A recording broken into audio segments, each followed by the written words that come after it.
오늘 오후 성경 공부는요, 그리스도인의 교회 생활 두 번째를 하려고 해요. 지난주에는 주일 성수에 대해서 우리가 배웠습니다. 주일 성수는 우리가 날마다가 주님의 날이기 때문에 더 이상 옛날 안식일 율법을 지키는 그런 게 아니라 우리 날마다가 하나님과 자유롭게 만날 수 있는 자유를 얻은 사람이기 때문에 특별히 한 주의 첫날인 일요일, 주님께서 다시 사신 날을 기념하는 마음으로 주일로 지킨다라고 했습니다. 자, 그렇다면 오늘 두 번째 배울 것은 교회 생활에 있어서 주일 성수 말고도 여러 가지가 있잖아요. 그것들에 대해서 우리가 살펴보려고 하는데요. 교회 생활은 다시 말씀드립니다. 교회 생활은 뭐예요? 삶의 원천이라고 했어요. 그래서 주일 성수 말고 두 번째 따라하겠습니다. 전도에 대해서 좀 알아볼까 합니다. 전도 말고도 또 있어요. 전도는 먼저 왜 해야 될까? 이게 중요해요. 전도는 왜 해야 될까? 두 가지를 나누겠습니다. 전도를 해야 되는 첫 번째 이유랑 두 번째 이유가 있어요. 첫 번째 이유, 주님의 명령이기 때문이에요. 다시 말씀드립니다. 전도를 해야 되는 이유는 주님의 명령이기 때문이에요. 그러면 주님이 뭐라고 명령하셨는가? 말씀을 함께 보겠습니다. 자, 함께 읽을게요. 시작! 그러므로 너희는 가서 모든 족속으로 제자를 삼아 아버지와 아들과 성령의 이름으로 세례를 주고 내가 너희에게 분부한 모든 것을 가르쳐 지키게 하라. 아멘. 주님께서 명령하신 말씀이죠. 그러면 우리가 주님의 이 명령을 왜 전도라고 부르냐? 전도라고 할 때 전은 전할 전자고 도는 길 도자예요. 그래서 무엇을 전하는 것을 전도라고 하느냐? 어떤 길을 전하는 걸 전도라고 하는 거예요. 우리는 어떤 길을 전하는 거냐? 어떤 것이냐면은 길을 몰라서 방황하고 있는 사람들에게 이곳이 생명으로 가는 길이 여기 있습니다라고 그 길을 알려주는 것이 전도라는 것이죠. 그럼 예수님께서는 우리에게 왜 생명의 길을 알려주라고 말씀하셨느냐? 주님이 어떻게 하셨죠? 십자가에 달려서 죽으셨잖아요. 왜 죽으셨을까요? 사람들을 너무 사랑하셔서 자기를 희생하셨잖아요. 말 그대로 예수님은 사랑이세요. 그래서 예수님은 자기가 이 세상을 사랑하시기 때문에 당신의 자녀들로 하여금 예수님이 사랑하시는 세상을 향해서 예수님께로 돌아오는 길을 알려주기를 원하시는 건 당연한 거예요. 그래서 예수님의 이 사랑을 주님만 전하는 게 아니라 이제 예수님을 머리로 해서 그의 손과 발이 된 우리가 당연히 전하는 것은 마땅한 일이죠. 그러니까 주님께서 행하신 사랑을 전하기 위해서 십자가에 달려 죽으신 그 삶 자체도 전도고요. 주님의 자녀가 된 우리들도 주님과 똑같이 사랑의 길을 전하는 것이 곧 전도라는 거예요. 그럼 전도는 어디서 하느냐? 전도는 우리 집에서도 할 수도 있고, 가정에서도 할 수 있고, 직장에서 할 수 있고, 길거리에서 할 수 있고, 하물며 교회 안에서도 할 수 있어요. 전도라는 것은 말씀드리자면 생명의 길을 알려주는 겁니다. 이것이 첫 번째 이유예요. 전도는 예수님께서 하라고 하신 명령이기 때문입니다. 두 번째 전도해야 될 이유가 있어요. 오늘 본문 말씀, 요 말씀이랑 관련이 있어요. 전도의 현장을 통해서 예수님이 나와 함께 하신다라는 사실을 확신할 수 있기 때문에 전도해야 됩니다. 다시, 전도해야 되는 첫 번째 이유는 예수님의 명령이기 때문에, 두 번째 이유는 전도를 해야만 예수님이 나와 함께 하신다는 사실을 내가 더 확인할 수 있기 때문에 전도를 해야 되는 거예요. 전도를 하지 않으면 예수님이 나와 정말 함께 하시는가를 확인하는 게 참 어려워요. 그러나 전도를 하면 할수록 예수님이 정말 살아계시고 역사하시는 분이시구나라는 걸 확인할 수 있고, 그러므로 우리의 믿음이 자라날 수 있어요. 그러니까 전도를 하는 이유는 첫 번째는 사람들에게 예수님을 알려주기 위해서도 있지만, 두 번째로는 나 자신을 위해서, 나의 믿음 자신을 위해서도 전도는 필요해요. 자, 말씀을 보니까 이렇게 되어 있죠. 너희는 가서 모든 족속으로 제자를 삼아 이렇게 말씀하고 가르쳐 지키게 하라. 근데 이 말씀도 있지만 또 무슨 말씀이 있냐? 제가 인용을 안 한 것 같아요. 볼지어다 내가 땅끝까지 너희와 함께 있을지어다라고 말씀을 하세요. 전도하는 그 곳에서 주님이 나와 함께 하신다라고 확인할 수 있다라고 말씀을 하시는 거예요. 따라하겠습니다. 세상 끝날까지 우리와 항상 함께 계십니다.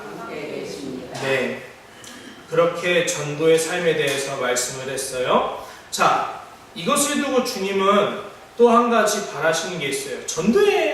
전도를 한다는 건 무엇일까? 아까도 교회에서도 하는 것도 있고 나가서 하는 것도 있어요. 말 그대로 우리의 삶 자체가 전도예요. 이것을 두고 말하겠습니다. 따라할까요? 전도의 삶. 네, 전도의 삶이죠. 그럼 전도의 삶은 복음을 말로써 전하는 거잖아요. 근데 말로만 전하면 사람들이 들을까 하니까 듣지 않아요. 사람들은 뭘 보느냐? 우리의 말을 보지 않고 우리의 삶을 봐요. 그래서 전도의 삶인 거예요. 우리는 전도를 하는 게 아니라 전도하는 삶을 사는 사람들이에요. 다시, 우리는 말로만 살아가는 전도하는 사람이 아니라 우리가 말한 것을 우리가 지켜 살아가는 전도의 삶을 사는 사람들이에요. 사람들에게 성경을 딱 선물을 해줘 보세요. 그리고 한 달 후에 한번 확인을 해보세요. 밑줄이 그어 있을까요? 거의 안 그어 있어요. 보질 않아요. 사람들은 성경을 보고 싶어 하지 않아요. 그러나 사람들은 동시에 성경을 보고 싶어 해요. 무엇을 통해서요? 더 쉽게 읽을 수 있는 성경이 있거든요. 그게 뭘까요? 우리들의 삶이에요. 나의 삶이 성경을 뿔송이처럼 단 그 성경을 내 몸에 먹고 마시고 내 몸에서 내 삶에서 성경이 나타나면 사람들에게 있어서는 가장 읽기 쉬운 성경이 나의 모습인 거예요. 그렇다면 전도의 삶은 참 중요하다. 그래서 예수님은 이것을 두고 이렇게 말씀하셨어요. 너희가 권능을 받고 예루살렘과 온 유대의 사마리아 땅끝까지 이르러 나의 무엇이 된다고요?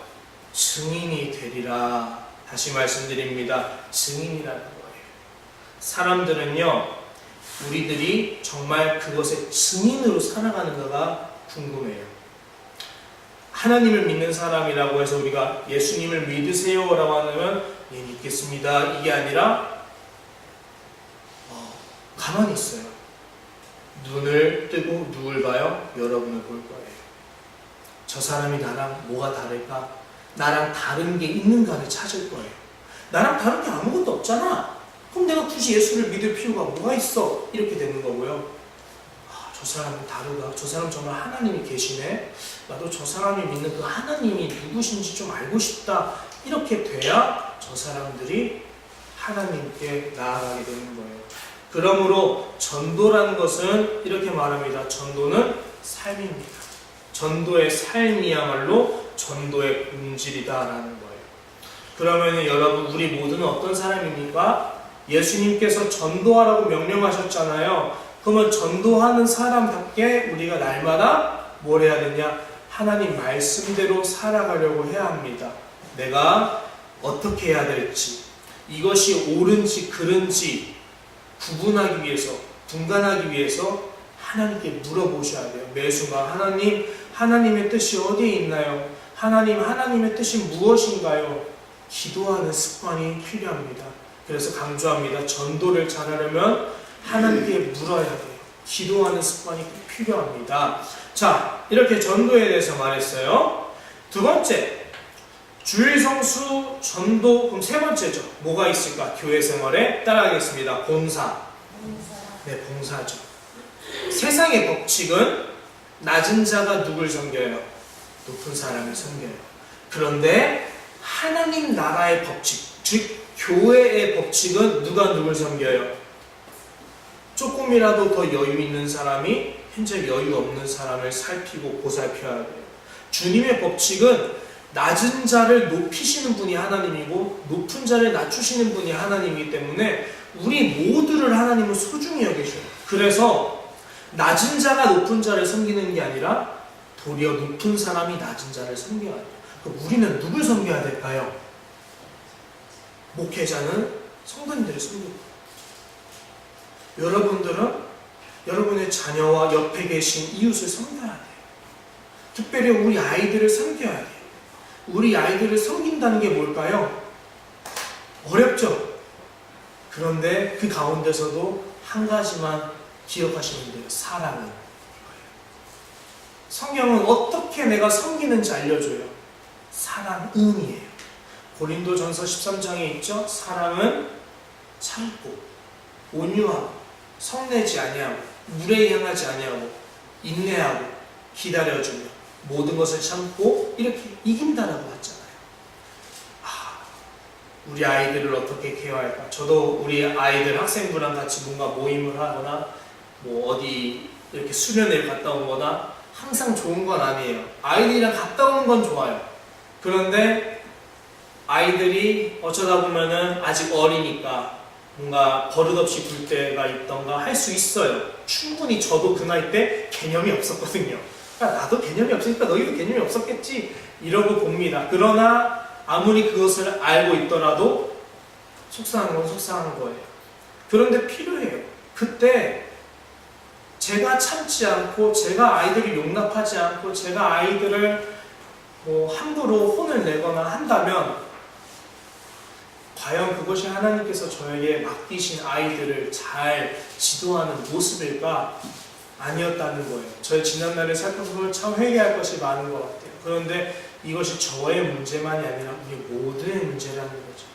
여러분이 자녀를 기르시고 자녀를 양육하시고 교회의 권사님들 같은 경우는 우리 집사님들이 대상이겠죠. 영적으로 자녀니까요.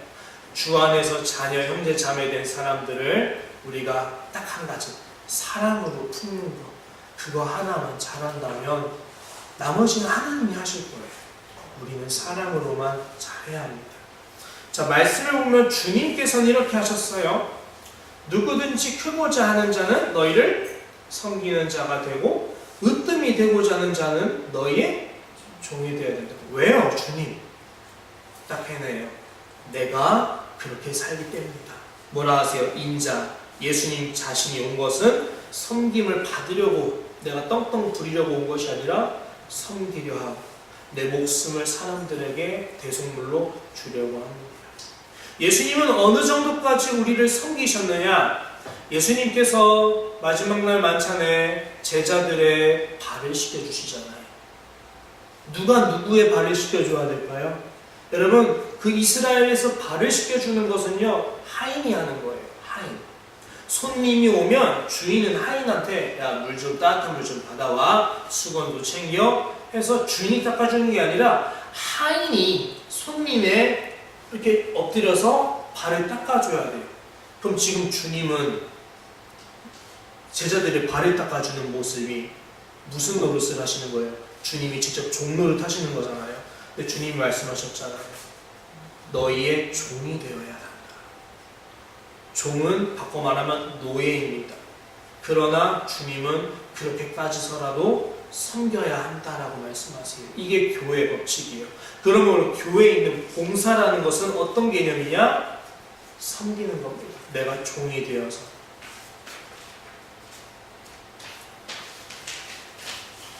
말씀을 이제 네 번째로 넘어가려고 해요. 자, 함께 읽어볼까요? 시작! 친교. 네, 친교예요. 친교는 무엇이냐? 서로 교통하는 거예요. 같이 밥을 먹고 같이 커피도 마시고 같이 어디 놀러 가기도 하고. 우리 오산교회는 5월달 어버이 주일 때만 되면 항상 근교회 대전 같은 데 가서 야유회를 했잖아요. 그런 게 다 친교예요. 이번에 저는 이제 남성 이제 형제님들이랑 같이 남자끼리 모여서 좀 뭔가를 하려고 해요. 그런 것도 친교예요.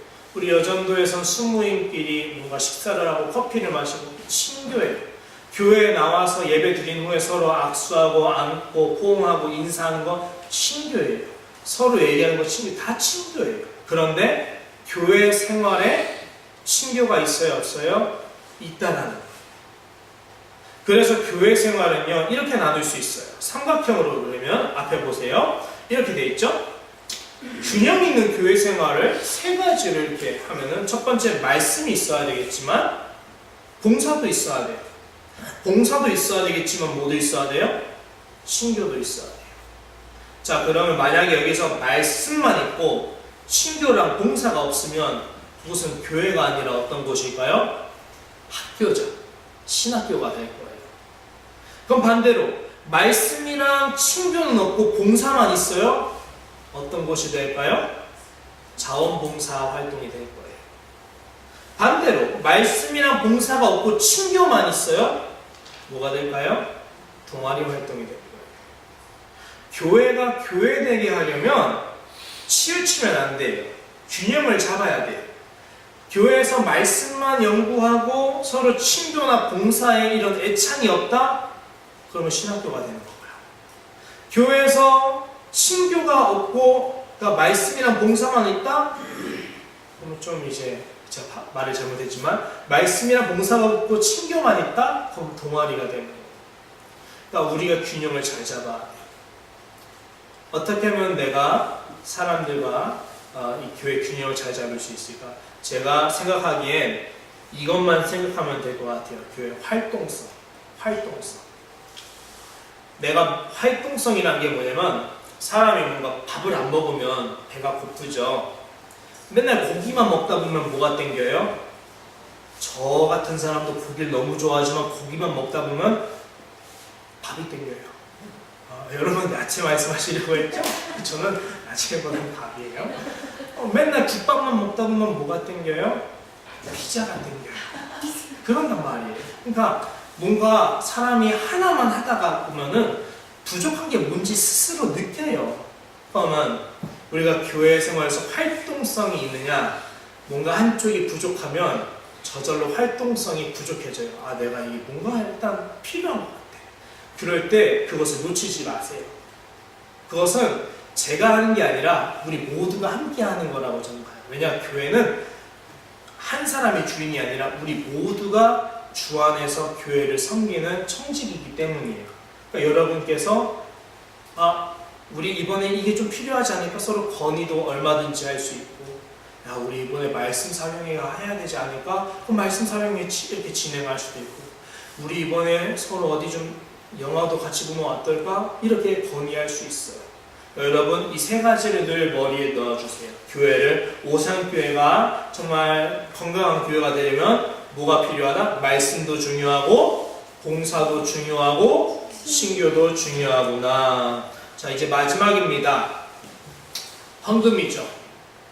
헌금에 대해서 말하려고 하는데, 헌금은 무엇일까? 헌금은 언제부터 냈을까? 질문을 해볼게요. 헌금은 언제부터 냈을까요? 구약시대부터 냈긴 했어요. 그럼 구약시대에 낸 것을 지금도 내야 될까요? 아니요. 구약시대는 끝났잖아요.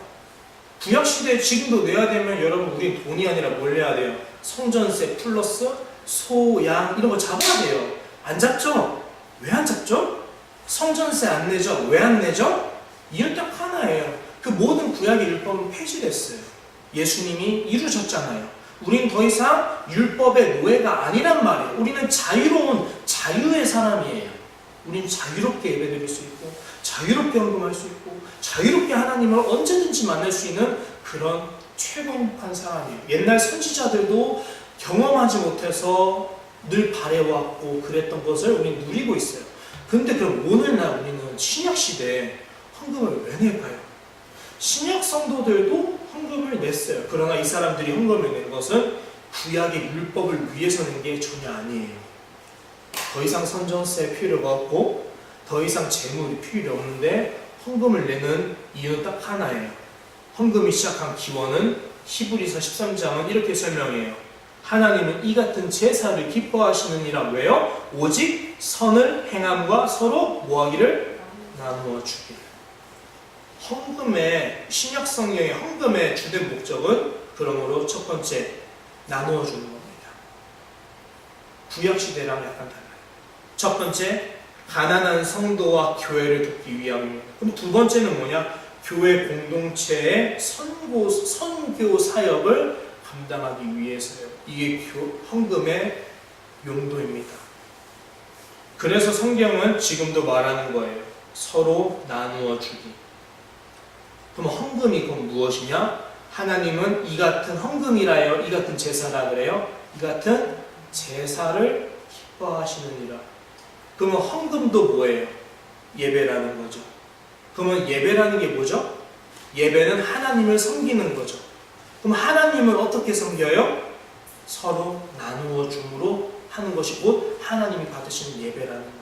꼭 성가대가 있어서 이렇게 해야만 하나님이 받으시는 예배가 다가 아니라 하나님이 기뻐 받으시는 진짜 제사는 1000번의 제사보다는 한 번의 순종인 것처럼 하나님이 기뻐하시는 제사는 하나님이 받으실 만한 향기로운 그런 냄새가 나야 돼요. 그 향기로운 냄새가 뭐겠어요? 외모가 아니라 마음의 중심인 거죠. 마음의 중심이기 때문에 서로 모여서 찬양하는 것도 있고요. 하나님의 말씀을 공부하고자 하는 사모하는 마음도 있고요. 서로 나누어주고 교회를 유지하고 선교를 하고자 하는 이런 목적으로 드리는 내가 드리는 헌금도 있어요. 이 모든 것이 다 뭐예요? 예배인 거예요. 예배 따로 헌금 따로가 아니라 우리 예배는 모든 예배를 모아서 하나의 예배를 드리는 거예요. 영화 루터 우리가 2년 전인가 3년 전에 교회에서 종교개혁주일에 봤었는데요. 저는 그때 가장 인상 깊었던 장면 중에 하나가 이거예요. 루터가 아직 천주교의 사제였을 때 길을 걷고 있는데요. 병든 여자아이, 딸아이를 데리고 한 가난한 엄마가 이렇게 데리고 와서 루터 앞에 와서 손에다가 뭘 쥐어주냐? 동전 몇 입을 쥐어줘요. 한 입인가 두 입인가. 그러면서 말합니다. 저희도 이 헌금으로 구원을 얻을 수 있나요? 그러니까 루터가 뭐라 대답했을까요? 루터는 자기 손에 쥐어진 여인이 건네준 동전을 다시 그 여인의 손에 딱 쥐어주면서 말합니다. 이 돈으로 딸아이의 건강을 구원하세요. 그것이 하나님의 뜻입니다. 저는 이것이 정말 중요한 것 같아요. 이 어머니의 심정으로 헌금하는 성도님들이 많아요. 하나님께 지난달에는 어느 정도 했는데 이번 달에 조금 형편이 안 돼서 덜했다. 그래서 죄송한 마음이 들거나 죄책감을 가질 때도 있어요. 저도 그런 적이 많았어요. 그래서 어쩔 수 없이 이렇게 내가 저번보다 적게 헌금할 수밖에 없었을 때 하나님의 마음은 어떠실까? 하나님은 우리가 죄책감을 갖길 원하실까요? 아니라는 거죠. 하나님은 우리에게 우리가 많이 내든지 적게 내든지 상황이 좋든지 안 좋든지 하나님은 돈이 필요하신 분이 아니라 뭐가 필요하시냐? 우리가 하나님 앞에서 바로 서는 걸 원하세요. 바로 서는 건 무엇이냐? 헌금을 적게 내냐 많이 내냐 이게 아니라 어떤 상황에서도 내가 자족하는 법을 배우는 거, 그게 1순위예요. 자족하는 법을 배우는 거 1순위예요. 저번에 내가 이만큼 했는데 이번에 못 냈다. 그것 때문에 절대 죄책감 가져서는 안 돼요. 그건 하나님의 뜻이 아니라는 거예요. 하나님은 우리가 적게 내든지 많게 내든지 우리의 상황에 따라서 무엇으로 내길 원하시냐? 따라하겠습니다. 기쁨으로. 네, 기쁨이에요. 그래서 성경은 이렇게 말하죠. 함께 읽어볼게요. 시작! 각각 그 마음에 정한 대로 할 것이요 인색함으로나 억지로 하지 말지니 하나님은 즐겨내는 자를 사랑하시느니라. 이 말이 뭐냐면요, 야 인색함이나 억지로 내지 말고 즐거운 마음으로 내, 그러니까 내놔, 이게 아니에요. 이런 뜻이 아니라 내가 어쩔 수 없이 이번에 적게 낼 수밖에 없는 상황이라고 할지라도 하나님 그 안에서 그래 그거라도 너가 기쁨으로 했으면 좋겠다. 하나님께 죄송해하기보단 하나님께 그 가운데서 하나님 이번 달은 제가 힘드시면 그래도 감사해요. 기쁜 마음이었으면 좋겠다. 하나님은 헌금의 액수에 관심 있는 게 아니라 그 이면에 누구에게 관심이 있어요? 따라하겠습니다. 마음. 하나님은 외모가 아니라 액수가 아니라 딱 하나 보세요. 사람의 중심을 보세요. 그래서 예수님이 성전 헌금을 내려고 온 사람들 중에 한 여인은 둔입을 냈고 한 남자는 엄청 몇백만 원, 몇천만 원을 냈어요. 주님이 뭐라 하셨을까요? 헌금 낸 사람 중에 누가 가장 많이 냈느니라? 이 여인이 가장 많이 냈느니라 라고 말씀하셨단 말이에요.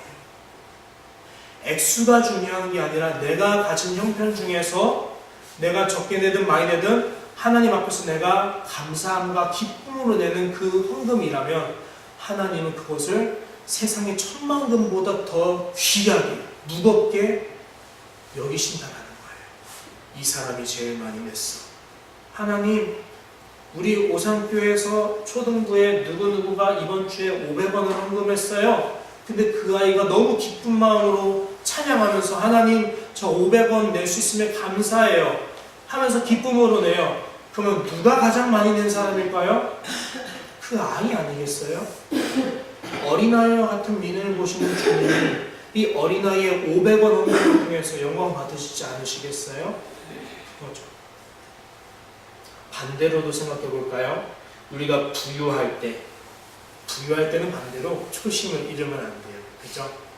어려웠을 때 하나님 앞에서 자족하려고 기도했었고 감사했던 그 마음, 부유해질 때도 그 초심을 여전히 유지하고 기쁜 마음으로 헌금을 내는다면 하나님이 그 또한 기뻐 받으시는 제사라는 거예요. 예배라는 거예요.